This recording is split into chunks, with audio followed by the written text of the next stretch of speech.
And good afternoon, everybody. I'm Samantha Scotti with the MCFL Health Program, and on behalf of the National Conference of State Legislatures, I'd like to welcome you all to today's webinar, Speaking with Authority. I'd like to remind participants that MCFL is a bipartisan organization of state legislatures. MCFL advocates for the interests of states and provides policymakers the opportunity to exchange ideas, and this webinar is a platform for information exchange. We do encourage a robust Q&A and dialogue during this presentation, and we remind participants that they can ask questions at any time during the webinar by typing into the chat box on the bottom left hand of their screen. Today's webinar will also be available on the MCFL website as a video archive. Today's webinar aims to increase self-awareness and personal brand when communicating. Whether you're a legislator headed into session or legislative staff gearing up for January, we all need to be clear, concise, and credible.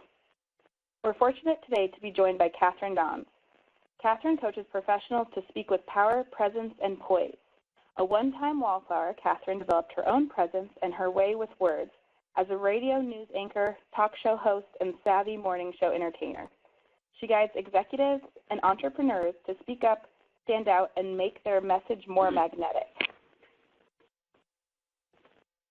Today's webinar is co-hosted by MCFL's Young and New Professionals Network and the Women's Legislative Network. YNP Network aims to engage, educate, and support the state legislative leaders of tomorrow through targeted professional development, networking opportunities, and recognition. And the Women's Legislative Network of MCFL is the professional development organization that includes every female legislator in the 50 states. The mission of the Women's Legislative Network is to promote the participation, empowerment, and leadership of women legislators. So with that, Kathryn, I'd like to turn it over to you. Thank you, Samantha. I have a question, which is, a bunch of people signed up for this webinar. Why is speaking with authority important to you anyway? It occurs to me that chances are pretty good you want to be taken seriously. And you know that people form impressions very, very quickly. And those impressions can determine how much attention they pay to your message, to your beliefs, to your positions. And because we all advocate for a cause or for a position or for a point of view, we need to be persuasive if we want to get agreement or support or votes. So it makes sense that this was of interest to you all, because speaking with authority, it's important for almost everybody in almost every field, but for people in government in particular, speaking with authority is critical. So here's our goal for today. We'll look at choosing your words for more impact. Speaking with authority has a lot to do with what you say, but that's not the whole package, is it? It also has a lot to do with how you say it, and so we'll spend some time on developing your magnetic voice. You may already have a voice that is attractive and appealing and that conveys confidence, or maybe not. So we'll talk about how to make some shifts in that. And before we wrap up today, we'll make an action plan, because it's one thing to sit here and listen to me talk about speaking with authority. It's a completely different concept to actually put it into practice and bring it into your life. So we'd like to get a sense of who you are. And you'll see the question popping up there on the side, just to give you a chance to identify yourself. Maybe you're a lawmaker, maybe you're legislative staff, maybe you're in that category of other, so that's interesting to me. And then there is no other category for male and female. Pick one, and that'll help us tailor this so that we know exactly who we're talking to. So huge percentage of you are legislative staff, and a majority of you are female. So that's interesting too, that more women than men sign up for this. That's partly because one of the sponsoring groups is the Women's Legislative Forum. But I suspect it's also because women are acutely aware that we need to develop this ability to speak with authority. And some of us may not naturally have that. So you can see these results, and we can go on from there to talk about why and when you want to speak with authority. I don't know what percentage of work you do on the phone. For most of my clients, whether they're in association work, government work, or corporation work, they spend tremendous amounts of time talking on the telephone or maybe using a web-based platform. So for you, you might get calls from constituents or have discussions with interest groups. Maybe it's a conversation with a reporter. You'll have much more impact in any of those phone conversations when you speak with more authority, because especially when we're on the phone, people only have the vocal cues to go on, so they can't see your face, they can't see your gestures, and the whole impression they have of you rests on how you sound. And likewise on the web, sometimes we have a camera. You may have used Zoom or Skype for a meeting where you can actually see the person's face, but very often web-based platforms also are providing mostly or only audio. So this speaking with authority has become more important as offices have come to rely more on technology. And then, of course, in person, people have more to go on. They can see your face, they can see your gestures, but still, they derive much of their information and their non-conscious impression of you from what they hear and what you say. And so we're going to delve into what you say. You'll notice these are words that can trip us up. We can undermine ourselves, and we often do, when we use softeners. Just, only, little. You can read them here. So I just want to say, can I just add here, I'm working on a little project. We had a little meeting. This is only my opinion. Could we maybe meet again on this issue? There are a lot of ways that we undercut our authority with language that minimizes the message. So you don't want to minimize your own work or anybody else's. I was just outraged. I was at a meeting the other day. This woman said to me, I read your little thingy every week.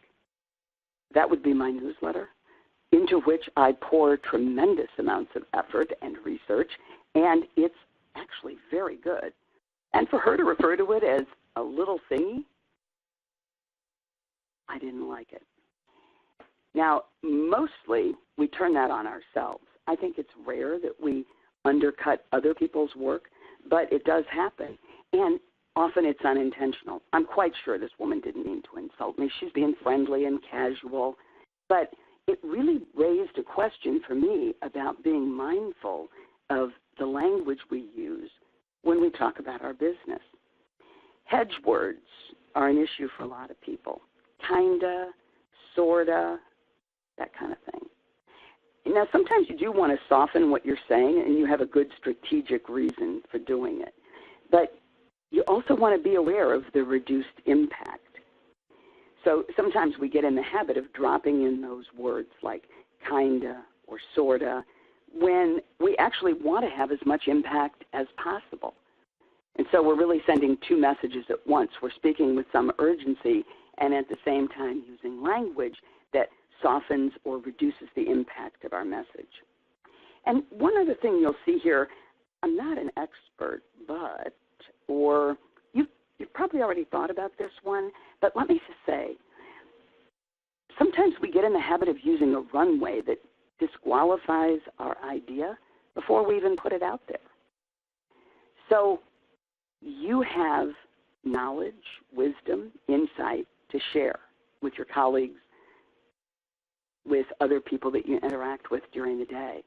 And you want to give it its full weight.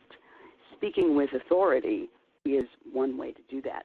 Now, I'm interested in the chat box. If you're aware of a softener that you frequently use, maybe you have a habit of using just or only or little, or maybe you kind of, sort of, maybe sort of kind of say things. Put it in the chat box for me. What is the softener that you use or that you hear from colleagues?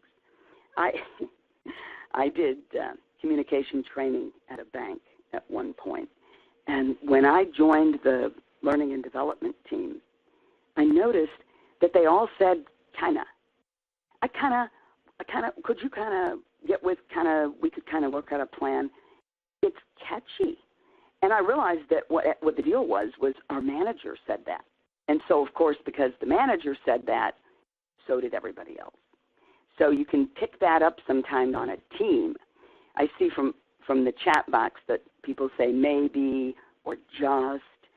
Just is really common for women. In fact, controversy erupts every so often about women using stronger language. There was a woman I think she was from Google. She wrote an op-ed piece about women shouldn't say just because it minimizes their message, it diminishes their impact, etc. And then a bunch of other people said, well, wait a minute, nobody should tell me how to talk, and you're insulting women and you're making them feel bad. Boy, there's always a controversy, isn't there? I notice Martha says, I'm not an expert, but this is just my opinion from Ashley. It's common for us.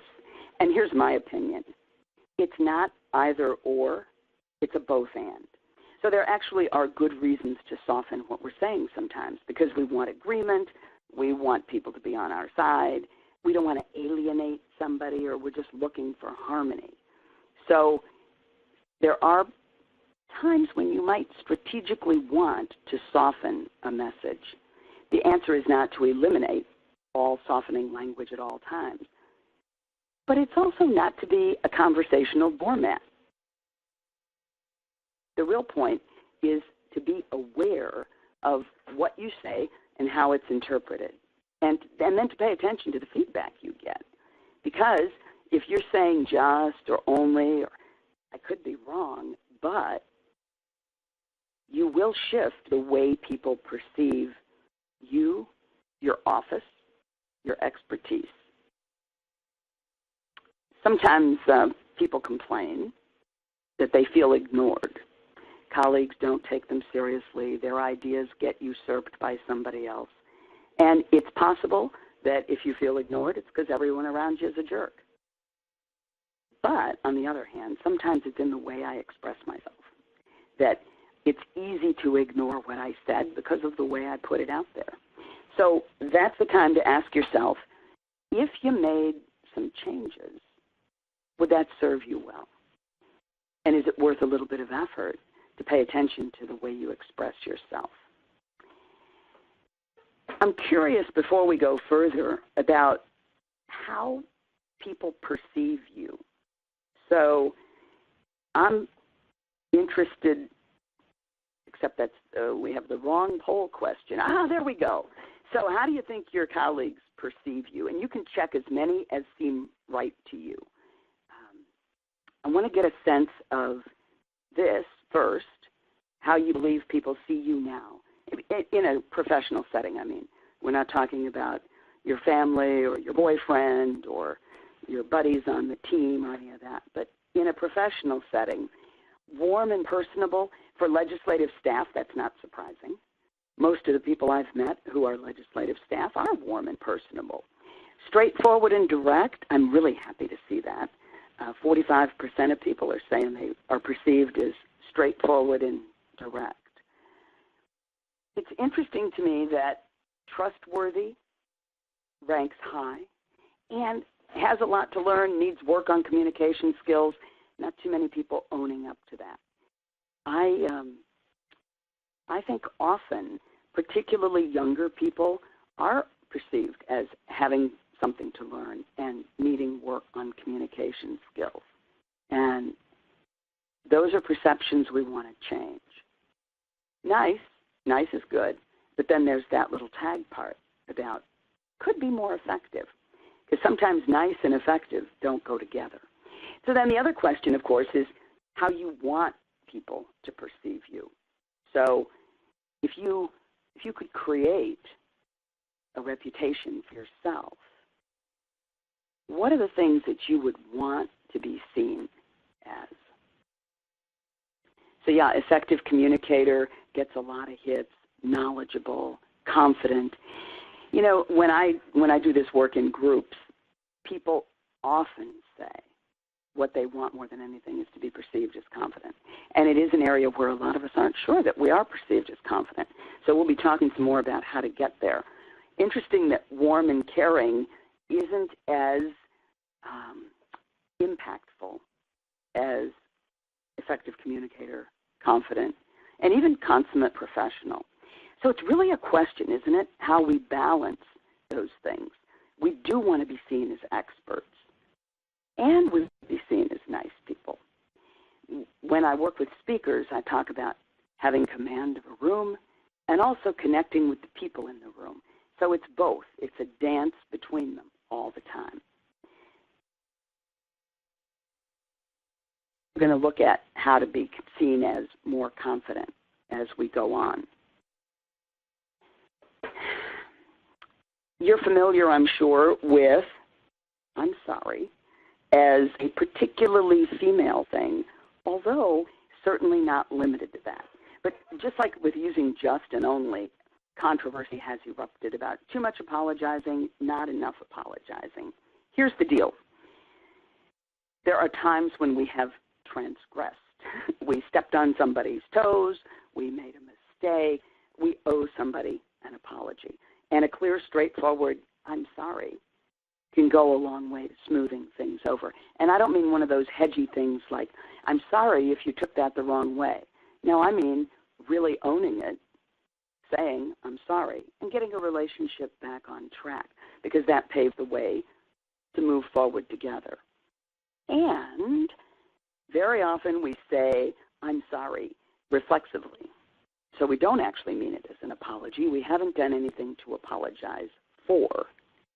We mean it maybe as a signal that I'm adding something to a conversation. "I'm sorry, what I think we should do about this is." Or it's a way to get attention where we walk towards somebody's desk or office and start with "I'm sorry." Isn't that a sad runway for our conversation? And sometimes we just drop it into the middle of some explanation of something. "I'm sorry" could be a conversational lubricant for us. There's something to sort of keep the words flowing. But people do hear it as an apology. It sounds as if I'm making myself responsible for something or putting myself in a one-down position. So you don't want to be that conversational doormat.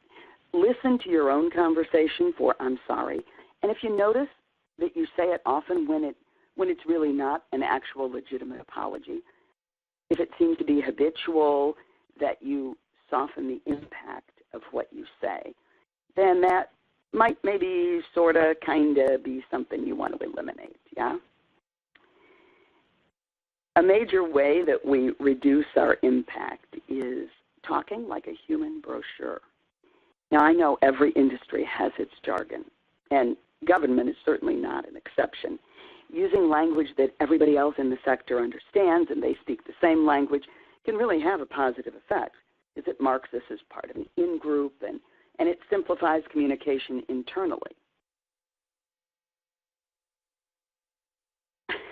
I have a story about that. I do some work with a consumer products company, and I was in a meeting with a bunch of people from one of their divisions. They kept talking about LBB. The LBBs, the LBB division. What are we going to do about LBBs? I finally had to ask, what is an LBB? Large black bag. It's a garbage bag. But isn't that interesting that they had their acronym? Now, I know in your office, you also have acronyms, and you probably use them to facilitate communication among you. When we use our internal jargon with other people, here's the downside. It interferes with communicating with people who aren't exactly part of our team. It makes us sound not like them. We may be using words they don't understand, like LBB. They don't assign the same meaning that we do. And it can really come across as pompous. It can be perceived as spin, that we're hiding something. And very often that kind of language is dull. So as you think about your internal jargon, you know your language better than I do. What phrases do you and your colleagues use that might have a different meaning or even no meaning at all to people who are outside your office or outside your team? And you can go ahead and put those in the chat box. If you have lingo that you use, that you're starting to think as you listen to this, might be a good idea to find a different way to express yourself. I'd love to know what it is. Because a lot of what sounds like blah, blah to other people might be okay if they were, reading it in an article or something, but when they hear you speak it, they expect something more conversational. So you want to stay away from the jargon, the blah, blah, and the human brochure kind of talk.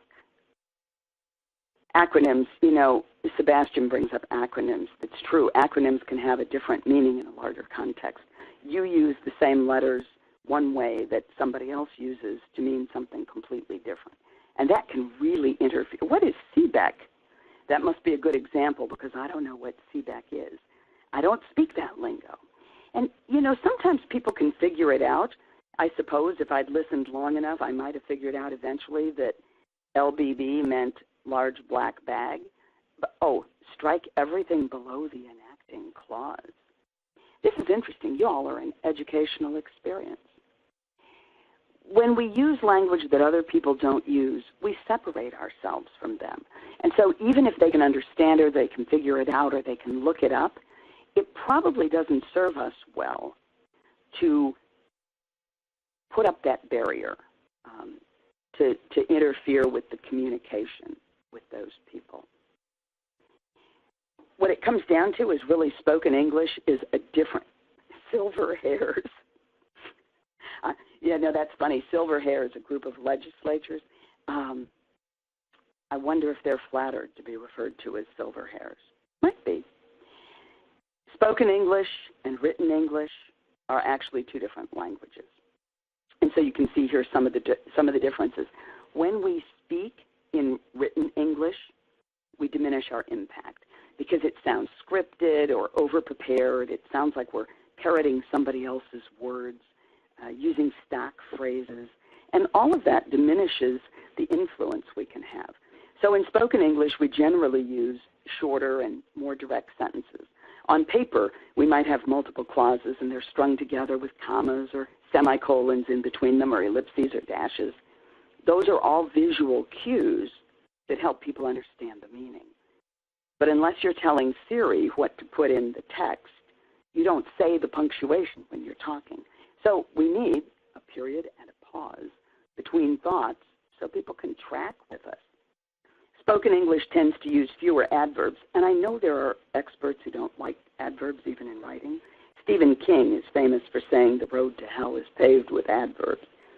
But certainly when we talk, we don't generally modify the verbs. We actually use tone of voice instead to convey meaning or amplify the meaning. And spoken English is usually more casual than written English. More contractions, more slang. It's just more conversational and natural. And you will connect better with your listeners, and ironically, you will have more authority when you stay away from stiff, formal, written English type talk. It's just a better way to connect with your listeners. One last thing about the language of authority. You'll notice that it's not two last things or even three last things, because we can diminish the impact of our words when we go on and say the same thing over again, maybe in slightly different language with a little bit of different emphasis, because we're not really sure that they got it, and we might have to make that point one more time. And do you see how that diminishes the impact of what I'm saying? So sometimes we think we're driving home the point when we repeat it, but often we're actually draining the weight from our words. So here's what I tell my clients. Say it once, say it well, and zip it. And a way to catch yourself at this, when you hear yourself say, so again, really consider, do I need to say it again? Or in other words, maybe we don't need those other words. Say it once, say it well. Zip it. And then what do we do after we zip it? We pause. So pause is one of those things that gives weight to your words, that makes you sound confident, that makes you sound like an expert, an authority. All these things we're talking about, these images that we want to convey, pause helps us get there. The pause is like the white space on the page of text. So if you look at that, you'll see that it's white space that separates the squiggles into words and sentences and paragraphs. Pause is like the mat that we put around the framed painting. It's the white space that draws the eye to the art. And in the same way, the pause will draw the ear to your words. It gives people a chance to process what we say, because you can't go back over and rehear something the way you could reread a line on a printed page. And it adds weight to the words. It conveys tremendous confidence. When you can stand in front of an audience or sit at a conference table with a group of people and for even just a moment have nothing coming out of your mouth, you own the room. And so what gets in the way of the pause? Like, so, sorta, kinda, basically, essentially, effectively, okay. There's a whole bunch of filler words that we tend to drop in. Some of you mentioned those in the chat box earlier. Or we just race from one sentence to the next nonstop. I worked with a DJ who got famous years ago for a feature called Boogie Check. John Landecker is his name. Those of you from the Midwest would be familiar with him. Landecker did a feature early in his career called Boogie Check, which involved talking really, really fast, like this, with no pauses in between sentences. He would go on and on and on for 3 minutes at a time and tell every kind of story. And the whole bit was being fast and never taking a breath. I, on the other hand, pause.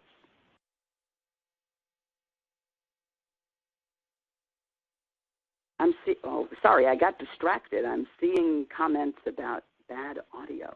I hope it's going to be better. Jen is going to deal with that, I guess. Sorry, distraction. I pause. I once paused so long when I was a talk show host that I set off the dead air alarm.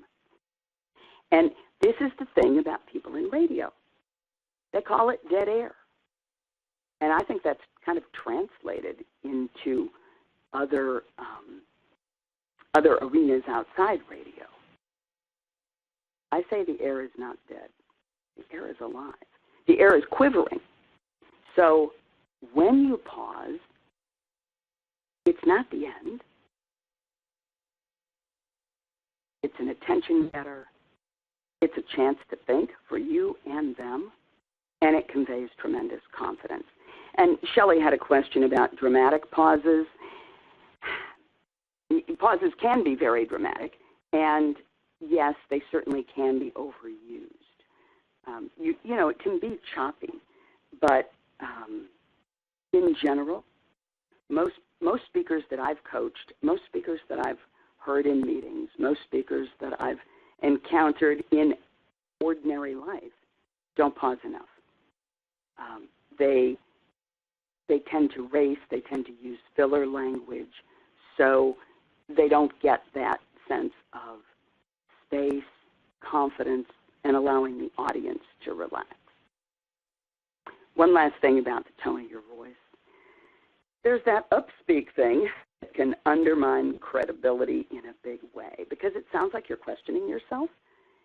When you talk like this, where every sentence ends in an uptick, and this is really common for younger people, but not limited to younger people. I hear a lot of really older people doing that same thing, where every sentence kind of sounds like it's rhythmic, like there's a lilt in your voice. Aside from sounding like you're questioning your own statement, that lilt or that rhythm suggests that the words don't mean very much, or that you're reciting something.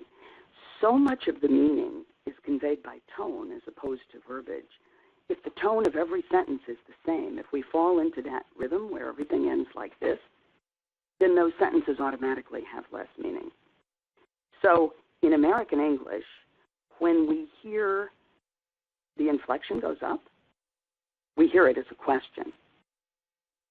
When the inflection stays flat, that would be a statement. And when the inflection goes down, then that's a command. So if I said to you, are you coming to that meeting? That would be a question. But if I said, are you coming to that meeting? That is very clearly a command that says you better be at that meeting. We process that automatically. We process it as at a non-conscious level. And we question people who question themselves. So it's not that we have to give commands all the time. But if we want to hear people, if we want people to hear us in a way that conveys that we mean what we say, then we put a period on it, not a question mark. Maureen's mentioning frogging. I'm guessing you're talking like that vocal fry thing. And yes, that can also be very distracting. So it might seem odd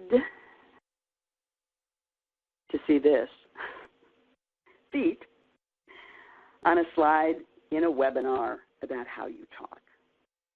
Here's why feet are in here. Because speaking with authority actually starts from your feet. Maybe you've played piano or guitar or cello. How you position your hands over the keyboard matters. How you place your fingers on the frets matters. How you grip the bow, it makes a difference. Your physical position changes the sound of your instrument. So it's the same with your voice. How you hold your body makes a huge difference in how you sound. So I'm going to ask you to do this with me now. If you're driving and listening on the phone, then don't play along. But otherwise, if you're at your desk, try this with me. The sound of authority comes from a body that is grounded, centered, and open. So I want you to put your feet flat on the floor, both of them, and just press lightly down into the floor. So you can actually feel the soles of your feet pressing on the floor. And your knees are pointing straight ahead, so your legs aren't splayed. There's a little bit of muscle action in your legs. So your knees are pointing straight ahead. Your bottom is squarely in the chair, so your sit bones are grounded. If you've ever done a yoga class, you've probably heard people talk about sit bones. And you're sitting on the front of your sit bones. So what that means is your pelvis is tilted just slightly forward rather than rocked back. And now imagine that you're being pulled forward from a string attached to your navel. And your spine is erect, your shoulders are back and down, and your chest is open all the way across. Your neck is straight, so your head's not tilted to the side, and your gaze is straight ahead. So you're not looking up, you're not looking down. Does it feel awkward to you? This is really the way you should be sitting when you're speaking, in a meeting or on a phone or on a web-based platform. This is the right way to hold your instrument. Now, if you were standing, it would be similar, and you can try it out if you like. Stand up, and your feet are still grounded, hip distance apart. So not too close together and not too far apart. And they're even with each other. Your weight evenly distributed. You probably want your knees slightly bent so they're not locked, because you want to be able to move. When you're speaking from a standing position, you're not going to stand stock still forever. But you have that spine straight, your shoulders back and down. And again, your head is straight up and down on top of your shoulders. Now your body is well supported, and you can relax and just let everything go. And breathe all the way down into your lower belly. So just try this with me. You might put your hand on your stomach and feel the expansion in your belly as you breathe. And you might feel it in your sides, even your back. That's the kind of breath that supports a strong voice. So when we're nervous, breathing tends to become more shallow. We tense our shoulders, maybe we pull them up around our ears. There's a tightness. The energy is concentrated in the chest and neck, and our voice is constrained. You can probably hear that in my voice as I do this. So it sounds kind of thin and tinny, and it can even sound like it's coming only from the head. So without getting all woo-woo on you, I think a lot of women in particular have an energetic block right in the throat chakra. So their voice is small, and it can sound nasal. So it's kind of like this. So now I'm only talking from my head, and I'm blocked in my throat, and it comes from a lifetime of choking it down, holding it back, swallowing my words, and you can hear the difference in that sound. Now, when I support my voice with fuller, deeper breathing, when I relax my upper body, the sound, well, of course, it still is produced by vocal cords, but the energy for the sound comes from a deeper place. My voice is richer, fuller, and it has more impact. Here's the research. It's very clear that people, both men and women, ascribe more credibility to lower voices. That can be a problem for women and for men who sing tenor. Those of us who have higher voices have to do other things to amp up the authority because we don't have that natural advantage of a rich, deep, resonant voice. It's possible to change the pitch of your voice. It's not necessary, and it's difficult. But you do want to speak at the lower end of your natural range. So whatever your natural range is, you want to move around because the changes in pitch are part of how we express meaning. You don't want to have a monotone. But you want to really emphasize the lower end of your natural range. Now, if you're by yourself and you can feel comfortable doing this, go ahead and take your feet off the floor for a minute, maybe even cross your legs, or you know how some people sit with their legs wrapped around the legs of the chair, or maybe you sit on one of your feet. Let your body relax and lean or hunch into the phone and tighten up your shoulders, and let your voice come from your head and just say your name, like I'll do, Kathryn Johns, like that. And now put both feet back on the floor, ground your sit bones again, straighten yourself up, let your shoulders relax. Breathe so you can feel the movement in your lower belly, and let your voice come from your core. And now say your name, Kathryn Johns. Do you hear the difference in my voice, and do you hear the difference in your voice? You can let me know in the chat box. Did you notice a difference? Did you even do the exercise? And it's okay to say, no, I don't want to do it, because I know it could be awkward. But it's so helpful if you can hear an actual example, and I'm so glad people experimented with it and say, yes, definitely. So you can see how much difference it makes the way you hold your instrument. That is speaking with authority. Now, if you're interested in doing more speaking, whether it's in front of an audience or on a webinar or on a conference call, you will get some great tips from 39 Keys to command a room and connect with your audience. And the address is on your screen, kathrynjohns.com/39keys. If you go there, and you can download the 39 Keys, and that's a gift, you know, there's no charge for that. But it'll give you some more tips, and it will reinforce the things we've already talked about. And also feel free to reach out to me by email. If you have a question about anything we've covered today, I know it's been a lot of stuff in a short amount of time. Feel free.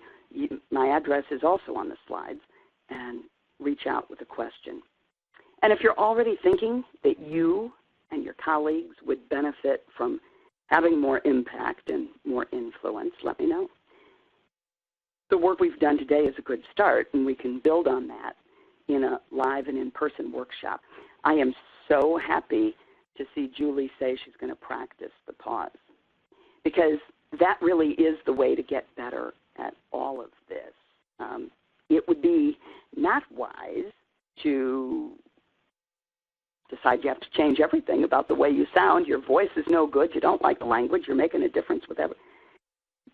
Very difficult to tackle everything at once and not practical. So instead, pick one thing that will give you the most bang for your buck, so to speak, that will make the most difference for you.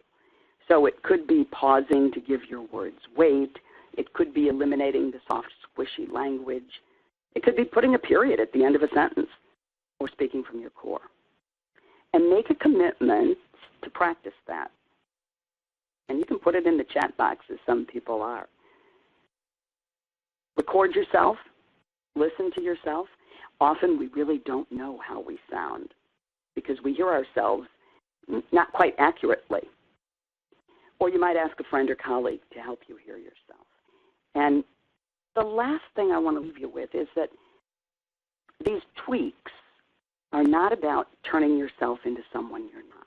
So when we talk about speaking with authority, it doesn't mean you have to become somebody different. What they are about is letting your expertise show through so that people actually hear you as being every bit as capable and insightful as you are, so that you're letting the full you-ness of you show through. I want to thank you for being with me today. By all means, get in touch if you have questions, and go out there and speak with authority. Thank you so much, Kathryn. That was fabulous, and thank you for everyone out there for joining us today. As a reminder, this webinar has been recorded, and it will be made available on the NCSL website next week. Thanks, everyone, and have a great day.